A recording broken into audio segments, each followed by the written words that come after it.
What is up guys, it's your boy Swallam here, back with another classic WoW video. Today we are once again reacting to a video by Addon.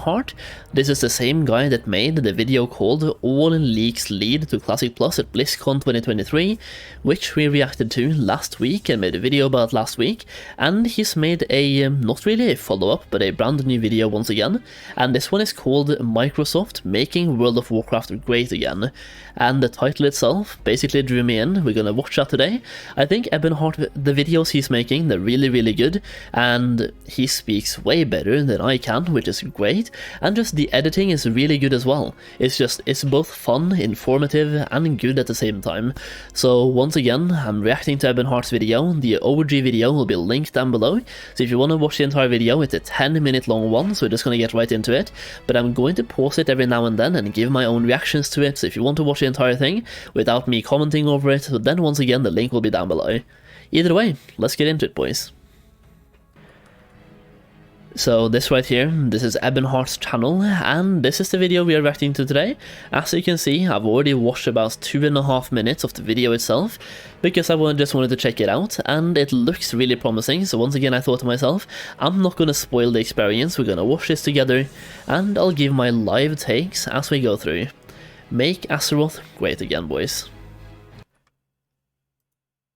Microsoft's acquisition of Activision Blizzard has sent ripples across the gaming industry, mostly out of relief that the almost 2-year fight was finally out of their newsfeed, but it has still sent evoking whispers of change and evolution coming to these newly acquired studios. This image right here brings hope to my eyes, as we can see that when Xbox toured Blizzard HQ, they decoupled Activision from Blizzard, and finally, the evil that we knew is no more. Blizzard is free, or at least under new management. At the heart of this seismic shift in hope and prayer lies the intricate universe of World of Warcraft, and for the avid players of this series there is a palpable sense of anticipation, a hope for a renaissance of creativity with an emphasis on depth, immersion and quality being paramount. A prayer that Blizzard regains the power it once had, all the memes of "no king rules forever" aside. Sometimes you hope that the king makes a comeback. Blizzard was once known as the center of quality, of incredible gameplay, of knowing that when you bought their product, you got the best possible product on the market. And people hope that Microsoft will bring the king back to let us once again explore the vast realms of potential within WoW's lore, gameplay, and the promise of perhaps other games in the IP that for 20 years has been but an MMO. Everyone has different reasons for why they want the game to be. Wait.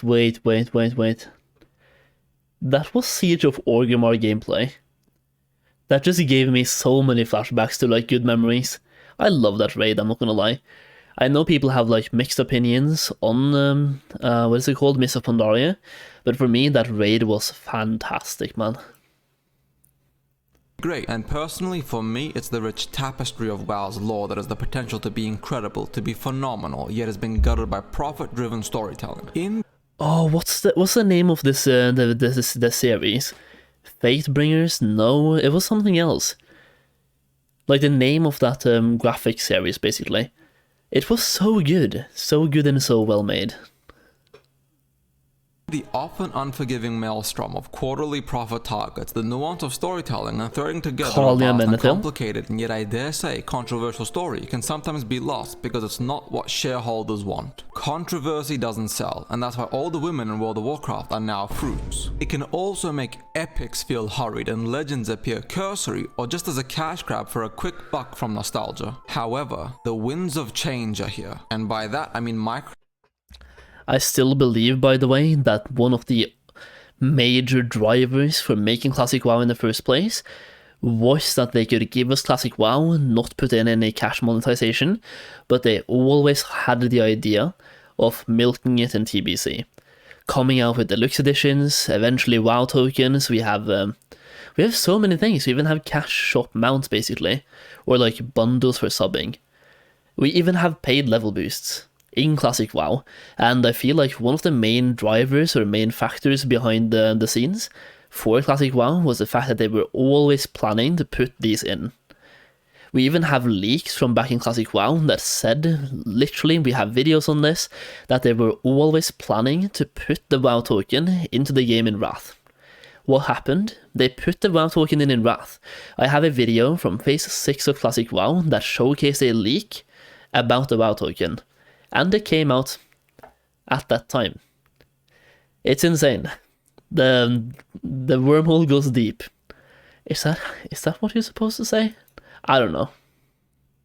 Microsoft not giving a shit about immediate profits and the power of Game Pass, ushering the possibility of returning WoW's lore to being more chaotic, more volatile, more grim even. Many people will point out that the game is called World of Warcraft, and a lot of jokes and jabs aimed at WoW recently have turned out to World of Peacecraft, or other low-effort insults. But whilst WoW and Blizzard make good money, in comparison to Activision and King, they are the smallest of the three companies disguised as one that Microsoft bought. And it is my biggest hope that knowing how little money Blizzard makes in comparison to Call of Duty and Candy Crush, that Blizzard is left to be the creative middle child, creating art, story, intricate and unique games and worlds, which aren't really shit for profit, but great for making Game Pass look thicker than it is. But more than anything, perhaps the game could finally get continuity between its expansions and patches. Classic WoW was beloved because Molten Core isn't invalidated when Blackwing Lair comes out, yes, as the items, quest and growth in these raids are still relevant to continued progress. People don't want to feel like all the effort, time and blood they sink into a game is completely lost in 3 months when the next patch comes out. It makes the grind feel empty, hollow. Dude, I'm not gonna lie, that is one of the things I love about Classic WoW. The raids are always relevant. Even if you join late, you're still gonna do Molten Core before Blackwing Lair, and you're going to do Blackwing Lair before AQ, and you're going to do AQ before Noxramas. You're not just going to join the game, suddenly jump into Nax, you're going to go through like the whole step by step. In retail, like for example in patch 10.0, you're doing that raid. When 10.1 comes out, you're not doing the old raid.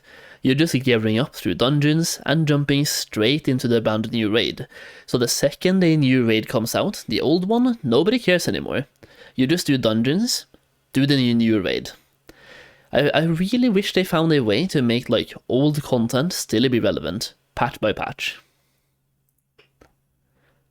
Even. Now, I'm not going to speak for everyone, some people might like it, but it does make the game feel hollow, at least for me personally. There is so much content to WoW, yet it feels overwhelming and disconnected, from Wrath of the Lich King, to Cataclysm, to Mr. Pandaria, to Warlords of Draenor and Legion, and more. These massive regions, areas, quests are all just there, kind of existing, but for the most part ignored. The formulaic nature of WoW's expansions means that everything before the new expansion is honestly just there to grind mounts, achievements, toys, pets, transmog, and then to be forgotten about, because a new expansion just got announced with its 4 zones, 8 new dungeons, 1 new raid, and then every 5 months you'll get a few more dungeons and raids. Cold zone, hot zone, kinda jungle, desert zone, kinda industrial city zone. Don't get me wrong, don't stop making new content. A game this old absolutely needs it, but the vast world of WoW needs to be restored to something more than a shrine to the past. Microsoft isn't going to make such massive changes, not unless they change what Blizzard's goals are, and if I was Microsoft, I'd hit the cost on that Blizzard create platform sellers. You want tens of millions of new Game Pass fans? Let Blizzard cook the way Blizzard used to cook. Imagine a Diablo 4 that was as polished, well-honed and designed as Diablo 2 had been at launch. Or a Warcraft 3 Reforged that was actually reforged and not hot garbage. Think of the potential Heroes of the Storm had, and the numbers it could have pulled had it been run a bit better. League of Legends averages almost 200 million monthly plays, and that's not even counting China. Not that Blizzard and China has much of a relationship left. You know who else doesn't average 200 monthly players? My sub count, and it's really low. Hit that subscribe button. Love you.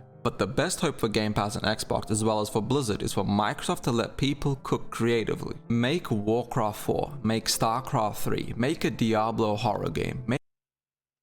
Did I just hear Warcraft 4? Dude. As long as they don't find their way to mess it up. Dude.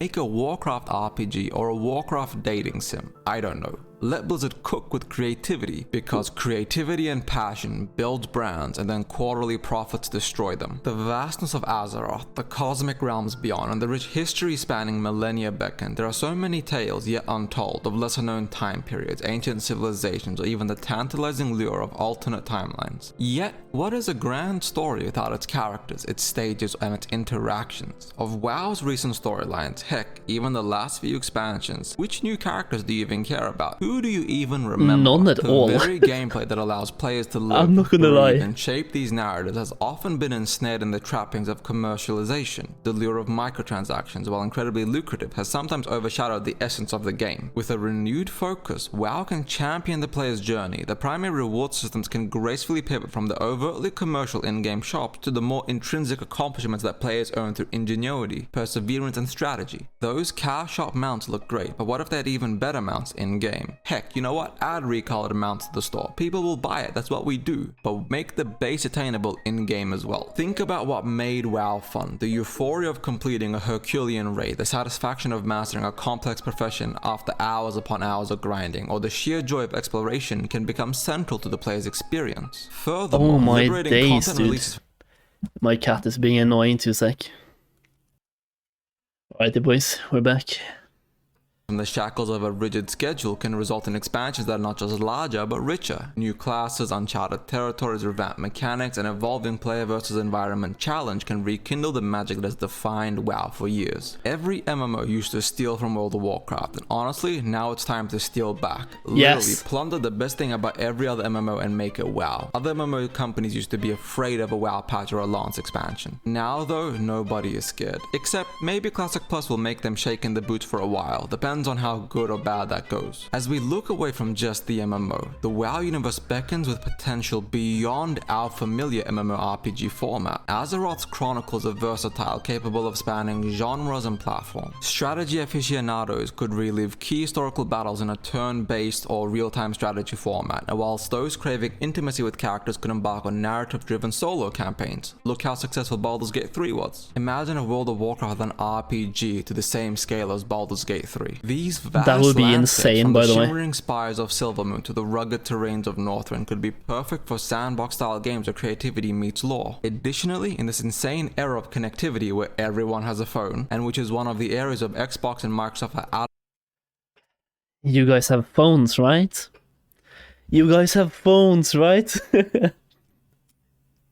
adamant on becoming a leader, mobile gaming represents untapped avenues. Obscenely untapped revenues too, mind you. Whether it's a base building game set in the bustling heart of Stormwind City or an interactive narrative detailing the adventures of iconic characters, the WoW universe has the potential to be ever present in the player's pocket. Honestly, make Candy Crush Lich King Edition. I don't give a flying fuck. Just let Blizzard's core teams go back to being the greatest chefs of gaming. Yet, integral to WoW's magic is its community, a vibrant tapestry of players who live, dream, and breathe Azeroth. As the game evolves, so does the need for a deeper symbiosis between developers and players. Yeah. Constructive feedback, once relegated to forums and occasional surveys, can become central to the game's evolution. Envision community councils compromising veteran players, collaborating with developers, offering insights, and even shaping gameplay dynamics. Look at how RuneScape does old school RuneScape and do the same for Classic Plus.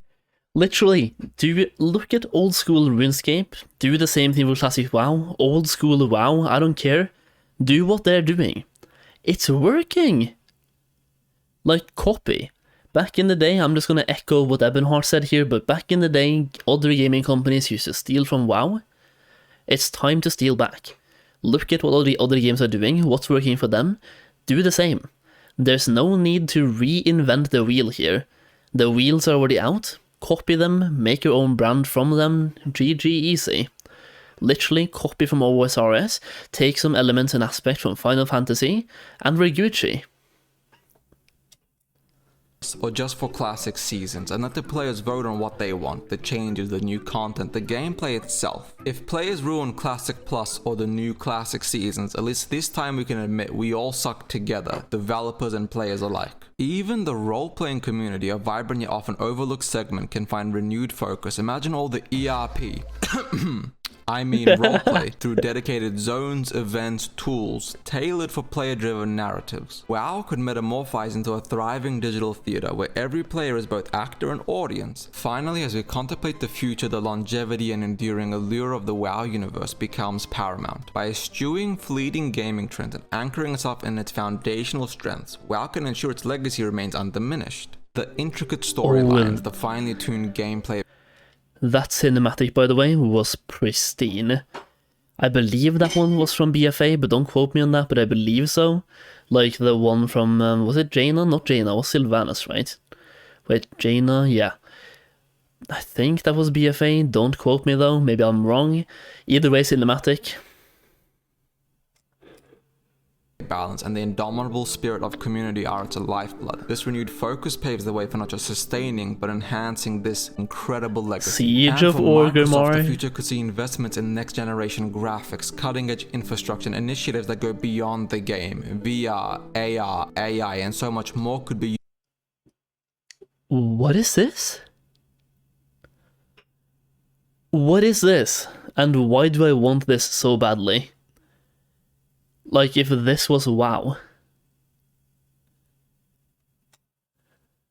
Used to make WoW and Azeroth so much more than just a game. Within the vast realms of Azeroth, teeming with heroes, villains, legends, and mysteries, all of it is poised for a new dawn. As commercial imperatives gracefully yield to a holistic, player-focused ethos, the World of Warcraft IP stands ready to reclaim its throne in not just the pantheon of MMOs, but with Blizzard itself bringing back the Blizzard we all miss. It's not like Microsoft could do a worse job than Activision, so with that said, thank you all for watching. If you liked the video, watch this video right here.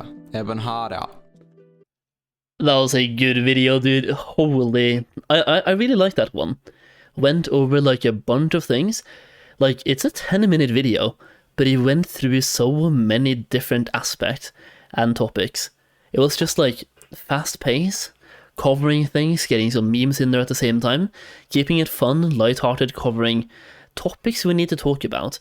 And something that I want to take away from this is like, first of all, take from other games, see what they like, what works. OSRS is a really good standpoint for Classic Plus, and Final Fantasy for retail, because a bunch of people have left retail over the last few years for Final Fantasy. Find out why, and then bring that aspect to retail. So for whatever version of the game you're working on, look at different other games, and look at what they're doing, and just do the same. No need to reinvent the wheel, and also listen to the community. We have the community council, but I don't really feel like it's done much in terms of like helping the game or them listening to the council. So like, bring the community more in, and I don't know, like, we're the players. We, for the most part, know what we want from the game itself. We should have like a voting power. Either way, good video by Ebonheart, give it a like. This one is way too long, like I've pretty much like 18 minutes of me just sitting here watching a video, talking a little bit as well, so hopefully you enjoyed my reactions, and whatever I had to say in addition to the video itself. Once again, the link will be down below, go show video Ebonheart some love as well. I think he's closing in on 3k subs, and here's the thing. I'm probably going to be uploading this video a little bit late because I have 2 other videos I want to get out ahead of time. But I watched this video now and it's sitting on, let's see. It's sitting on not really that many views. 2 sec.